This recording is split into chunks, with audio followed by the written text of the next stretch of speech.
Hi, my name is Jen Collins. I am a wealth advisor and certified financial planner with River Wealth Advisors in Central Pennsylvania. I'm excited to introduce my video series, Dream.Plan.Do. In the series, we will be talking with women who will share their stories about how they turn their dreams into reality.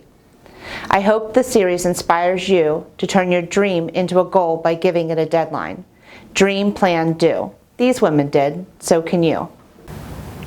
Today I'm excited to introduce Angela Gualtieri, the owner of Red Salon in Mechanicsburg, to the next episode of Dream.Plan.Do. Angela, thank you for joining me today. Thank you for having me. Sure. It's exciting. So the salon is great, it's beautiful. Thank you. You know, it's definitely has the red pops of accent and ties into the name. Yes. So when you decided to go out on your own, how did you decide on the name? It was a name that we had picked years previous to opening. My husband and I had talked about it for a long time, and we were actually at the beach coming up with names, and my whole family was there, and everyone knows it's my favorite color, and I always wear red lipstick, and people associate me with the color red, so we were like, how about just red? Yeah, so it's a great name. It's a statement name. But definitely. The name was, around before the salon. The name was around 3 or 4 years before the salon existed. So, okay. Yeah. So you've been in the industry now for 26 years? 1989. So what is that? 30 plus. Yeah. Yes. Did you ever think you were going to own your own salon? Was that part of the dream at the beginning? No. No? So how did it all come about?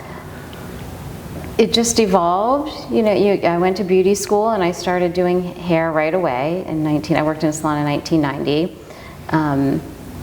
for about 2 years. And then I went to a more upscale salon, and I worked there for 22 years. Wow. And it just evolved. I liked working and going home. I didn't want the responsibility that goes with having a business. I had children, little ones at home. And for me, that just wasn't even on my radar because it was busy, 4 kids and working, and it's just a lot. And then I started managing for that salon, and I was an educator for a hair color company, so I was also on the road. And it just never was something I wanted to do. But then over the years, as the person I had been working for stepped more and more away, and I was taking more and more responsibility.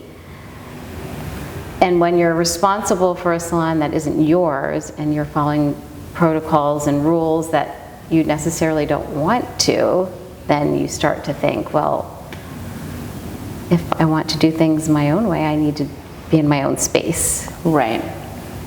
So it just kind of evolved. It just evolved. I want to do this my way. Yes. And to do that, you needed red. Exactly. Yes. That's great. So that's how it happened. One of the resounding themes that we have had through conversations through the Dream.Plan.Do series has been that you surround yourself with people that can help you, that you need to be able to identify those people. So did you have any trouble along the way identifying who your supporters were and who your mentors or resources were? I was lucky in that respect. I had a lot of people I could pull information from. I had a lot of girls I'd worked with for a very long time. And I also know what I'm good at and what I'm not good at. And so I did have people that I could call and get help from and information from to help me in the areas that I'm not strong in. And I think it's important to know those things. I think it's a big downfall sometimes for people when they think they can just do everything on their own. I would agree. I think it's so important to know where your strengths lie and then how to find the right people to fill in where you need them. Yeah, and sometimes you hire people for one thing and then you realize they might be a great fit for your business but not in the role that they're in. Right. So then you just move them to a different role. Right, exactly. And that's happened too. It's so important to be able to identify that. Right. Especially early on. Yes. So at the beginning, when you decided that graduating high school and you're like, hey, I'm going to go to beauty school, did you have anybody that was like, oh no, don't do that, or tried to steer you in other directions, or were you fully committed that this is what you were going to do? I was fully committed that it was what I was going to do. My family, you know, they weren't jazzed. They weren't they weren't excited about it. You know, my father, my mother, I mean, they're supportive people, but I was their oldest child, and so I think they assumed the path was going to be, you're going to graduate and you're going to go to college. So when I said to them, no, I'm going to go to beauty school, it was like, are you sure about that? And I was. It's just what I wanted to do. So I did it. But there was definitely disappointment in the beginning, and that's something that I think everyone, women especially, you need to learn. If it's something that you want to do, it doesn't matter if someone else is disappointed necessarily. You have to move forward and know what your goal is and keep going. I think that's so true with making the commitment to your passion and following it through. And I mean, look where it got you. Yeah, exactly. So, well, there's always going to be people who want to try and tell you that you can't do something or shouldn't do something. Yeah. Sometimes that might be true, but oftentimes you have to figure it out for yourself. You need to find the people that are going to cheer you on rather than hold you back. So, Angela, what do you see next? What's next? What's the next 5 years going to look like? For me, I love where we're at. I don't have any ambitions to have another location or anything like that right now. And we're in a neighborhood that's growing. Yeah, this neighborhood is amazing. Our neighborhood is growing very quickly, and I really just want to nurture what we have.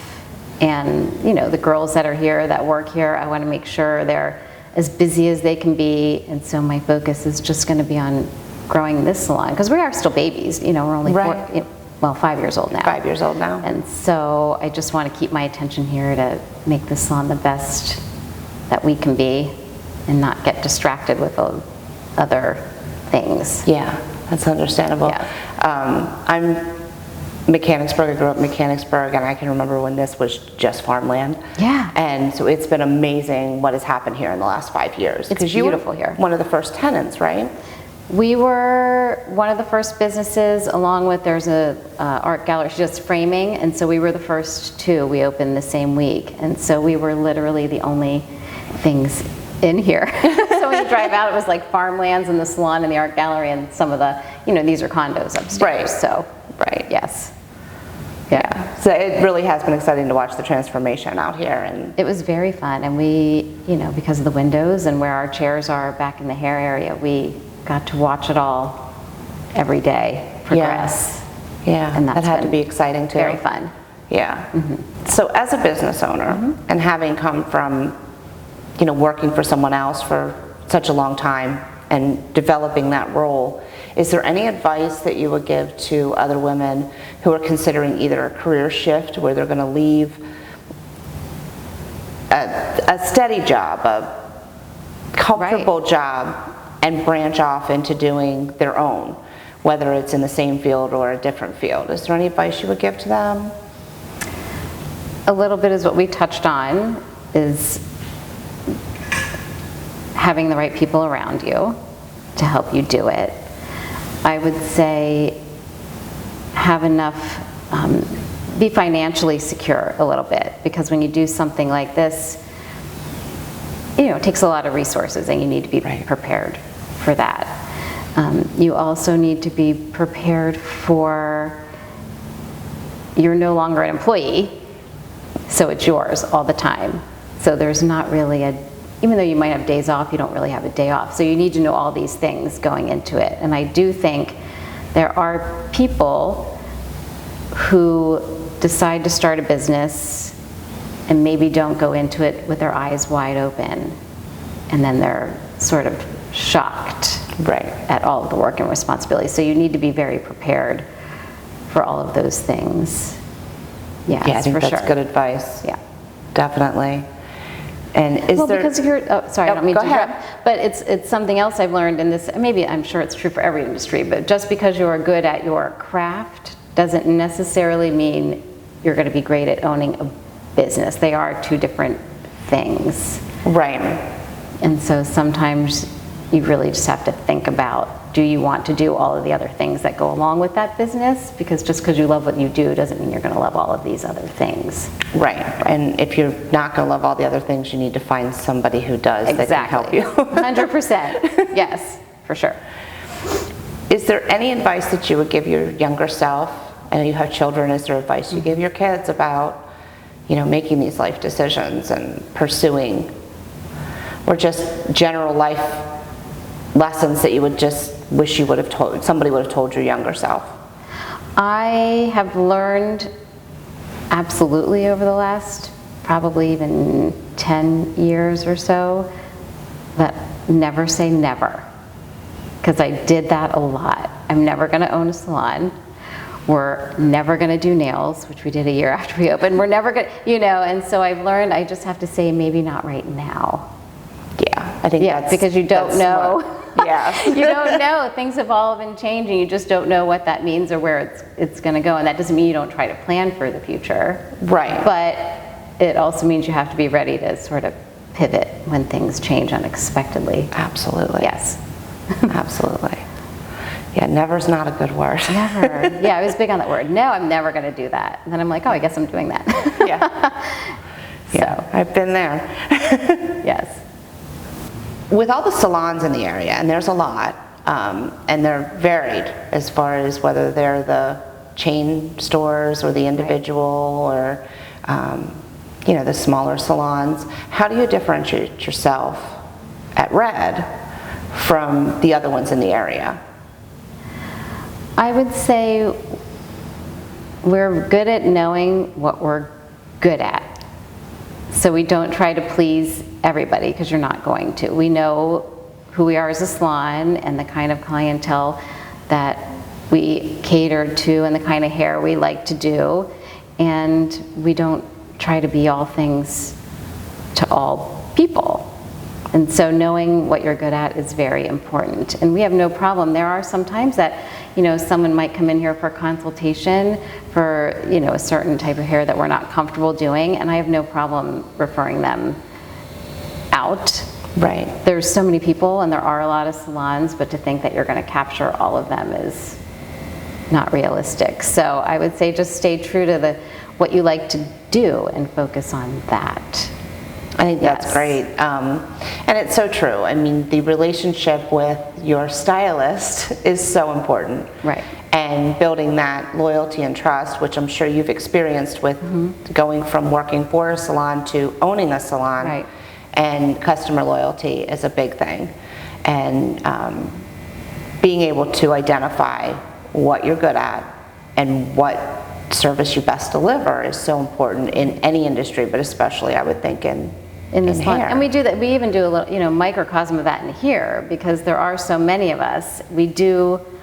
A lot of us specialize in different things. So if I have a client who's getting married, trust me, you don't want me doing their up style. So they will go to another person in the salon. And so our clients are very comfortable going to everybody in here for different things. Yeah, and it's nice to be able to go to a place where it is more of a team atmosphere and not so much individual businesses within a business. So it's nice to be able to have that team environment that if somebody's on vacation and you absolutely have to get in, you can get in with somebody else, or... Yes, and that is how we do it here. And the clients are more comfortable that way. I think it creates a much more comfortable environment all the way around. And I know I can go away. Right, exactly. I don't worry when I'm away that things are not going to feel the same whether I'm here or not. Right, and that's important too. Yes. Yeah, and you get clients who are on a schedule, and if their week that their next appointment is supposed to be due and you're out, you can say, oh, okay, I'm going to have someone else do it for you that week, and I'll see you the next time. Yes. So that's fantastic. So our goal is just to take care of our clients the best we can and create a good culture and team here, and I think that's what we've done. That's great. So, and it's so important too, because it is all about the clients. yes. So, Well, thank you so much for Thank joining you. me today. Thanks for coming over today. No problem. Thanks a lot, and until next time. If you want to learn more about the Red Salon, it's redsalonpa.com. And to learn more about River Wealth Advisors or to follow the series, go to riverwealthadvisors.com. Thank you.